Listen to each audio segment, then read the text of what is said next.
नमस्कार दोस्तों, मैं आपका होस्ट एंड दोस्त दीपक। यह है बैंक वैन रॉबरी का पार्ट 4। अब आगे। बम्बई से भागकर वह मद्रास पहुंचा और विमल कुमार खन्ना से गिरीश माथुर बन गया। 13 जनवरी 1973 को अपने जयशंकर, अब्राहम सदाशिवराव और वीरप्पा नामक साथियों के साथ अन्ना स्टेडियम में चल रहे रॉक शो की टिकटों की बिक्री का 70 लाख रुपए लूटा, जिसके दौरान वहां का चीफ एडमिनिस्ट्रेटिव ऑफिस श्रीपत और एक सिक्योरिटी गार्ड मारा गया और बाद में आपसी फूट के कारण अब्राहम सदाशिवराव और वीरप्पा की जानी गई जयशंकर डकैती के माल सहित गिरफ्तार हुआ। हरमजादा यह नहीं बताता कि जयशंकर माल समेत कैसे गिरफ्तार हुआ था। खुद उसने पुलिस सुपरिंटेंडेंट राजगोपाल को फ़ोन करके बताया था कि लूट का माल कहाँ था और भाग निकलने में असमर्थ जयशंकर कहाँ था।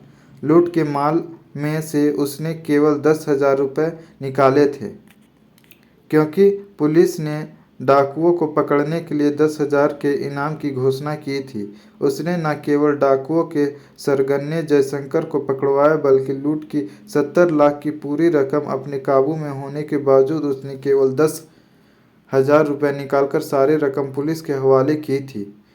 मद्रास से भागकर दिल्ली पहुंचा और अपना कोई खास मकसद पूरा करने की खातिर बनवारी लाल तांगे वाला बन गया। 6 महीने फव्वारे और 12 टूटी के बीच तांगा चलाता रहा। उसके बाद 28 सितंबर 1973 को उसने अजीत, नासिर खां और रसीम नामक 3 साथियों के साथ दिन दहाड़े थॉमसन रोड पर यूनियन बैंक की वैन लूटी, जिसमें सिक्योरिटी गार्ड बंसीराम और वैन का बूढ़ा ड्राइवर शर्मा हल्का हुए। बाद में सुंदर नगर के फ्लैट में माल के एक अंश के साथ गिरफ्तार हुआ, लेकिन गिरफ्तारी के कुछ दिन बाद जब 30,000 हाजिरी कोर्ट से तिहाड़ जेल को एक बंद गाड़ी में ले जाया जा रहा था, तो उसके कुछ साथियों ने बंद गाड़ी पर आक्रमण करके उसे रिहा करवा लिया। बाद में भोपाल में उसके डकैती के साथी अजीत, रसीम और नासिर खां की लाशें पाई गई, लेकिन लूट का माल बरामद ना हो सका। कहा जाता है कि सारा माल खुद हजम कर जाने के खातिर उसने अपने उन तीनों साथियों का काम तमाम कर दिया था। झूठ, बल्कि उसके उन कथित साथियों ने सारा माल खुद हजम कर जाने की नीयत से उसके साथ दगाबाजी की थी और उसे गिरफ्तार करवाया था। लूट का माल वे गुंडे डकार गए थे जिन्होंने उसे पुलिस की गिरफ्त से छुड़ाया था। बाद में बदले की भावना से वह अजीत वगैरह के पीछे जरूर पड़ना था, लेकिन उसने किसी की हत्या नहीं की थी। भोपाल में नासिर खां को उसने मरणसन स्थिति में पाया था। अजीत अपने दोस्त और संरक्षक वजाहत अली की गोली का शिकार हुआ था और रसीम विमल से बचकर भागने की कोशिश में एक ऊंचे पहाड़ से गिरकर मरी थी। वह उन लोगों का साथी हरगिज भी नहीं था। वह तो तांगा चला के भी खुश था, लेकिन रसीम उसे पहचान गई थी और उन्होंने उसे गिरफ्तार करवा देने की धमकी देकर उसे अपना साथ देने के लिए मजबूर किया था और बाद में वे उसे बलि का बकरा बनाकर पुलिस के हाथों मरने के लिए छोड़ गए थे। दिल्ली से भागकर अमृतसर पहुंचा और वहां के एक रईस सेठ हवेली राम का ड्राइवर रमेश कुमार शर्मा बन गया। हमेशा की तरह कुछ स्थानीय बदमाशों को इकट्ठा करके उसने अपना गिरोह बनाया और 11 सितंबर 1974 को लॉरेंस रोड पर स्थित भारत बैंक का अवैध वॉल्ट खोलकर 65 लाख रुपए लूट लिए। उस डकैती में भी गुरादित्य, लाभसिंह और करमचंद नामक उसके 3 साथियों की जानें गई। मायाराम बाबा बड़े रहस्यमय ढंग से गायब हो गया था और 65 लाख रुपए आज तक बरामद ना हो सका। इसलिए बरामद ना हो सका, क्योंकि दिल्ली में मायाराम के निर्देश पर उसका दोस्त कैलाश कुमार खन्ना लूट के माल से भरे 2 सूटकेस कहीं छुपा आया था और उसके तुरंत बाद हरनाम सिंह गरेवाला द्वारा कत्ल कर दिया गया था।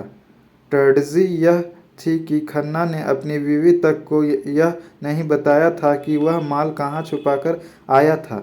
माल की जानकारी उसकी मौत के बाद उसके साथ ही दफन हो गई थी और अमृतसर में डकैती के दौरान जो 3 आदमी मरे थे उनमें गुरादिता एक दुर्घटना के कारण मरा था, लेकिन लापसी, मटर पनीर और करमचंद को उस हरामजादे मायाराम ने जानबूझकर अपनी गाड़ी के नीचे कुचलकर मार डाला था।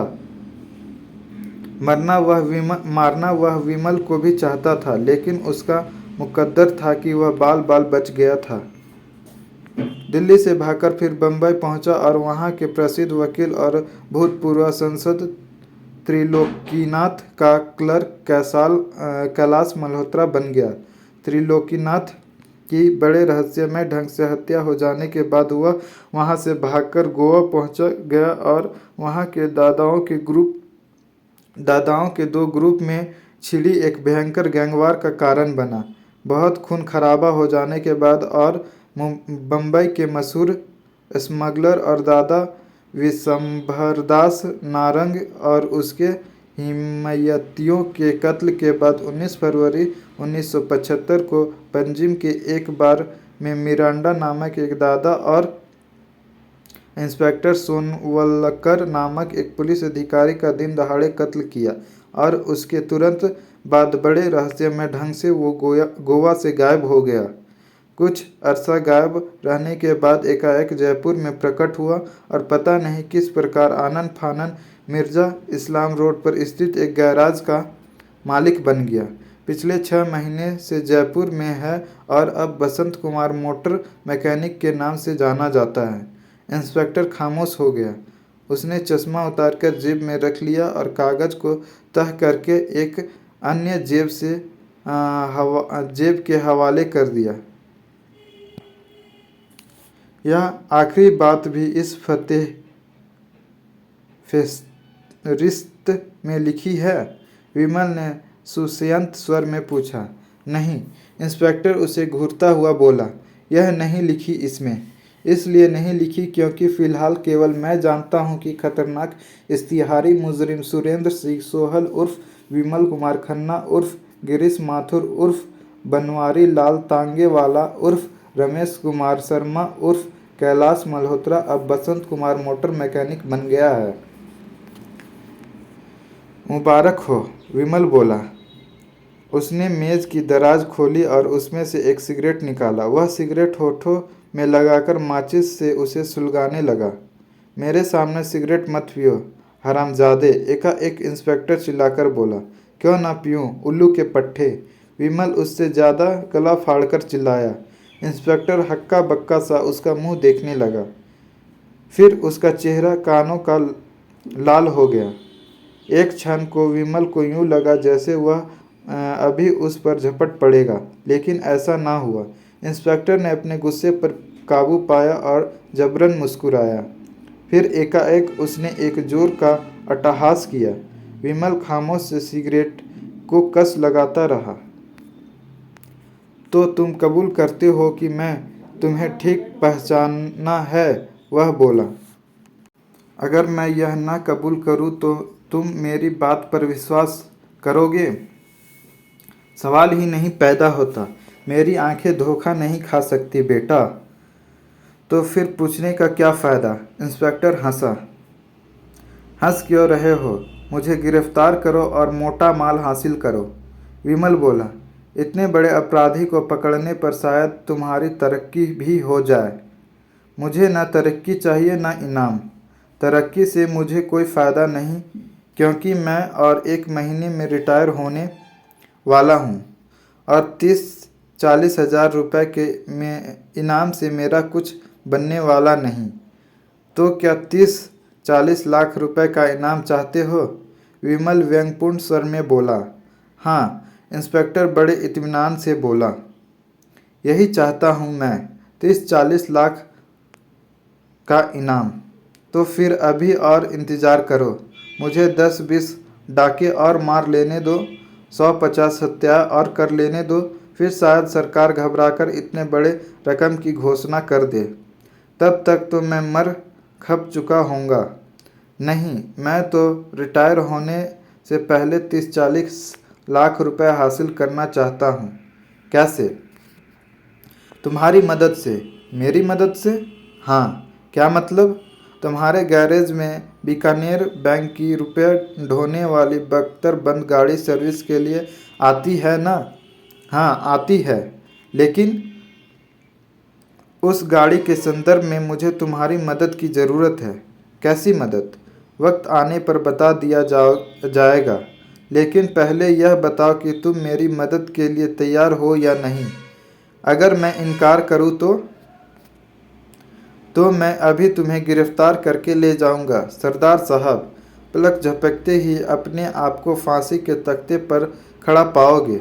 गले में फांसी का फंदा होगा, एक रस्सी खींचेगी, फंदा कसेगा, तुम्हारे पैरों के नीचे से सहारा निकल जाएगा, तुम गर्दन के बल एक कुएं में लटके हुए होगे। तुम्हारी जबान मुंह से बाहर लटकी रहेगी, आंखें कटोरी से बाहर उबल पड़ रही होंगी, चेहरा नीला पड़ चुका होगा, प्राण पखेरु उड़ चुके होंगे और गर्दन। इंस्पेक्टर ने अपना एक हाथ सीधा सामने फैलाया। ये लंबी ही हो चुकी होगी और मैं बड़े इत्मीनान से बैठा इनाम में हासिल हुए 40,000 रुपये नोट गिन रहा होऊंगा। विमल के शरीर में झुर्री दौड़ गई। उसकी आंखों के सामने फांसी के फंदे से झूलता अपनी लाश घूम गई। उसके मानस पटल पर लाश उसी हालत में उभरी जिसका वर्णन इंस्पेक्टर ने किया था।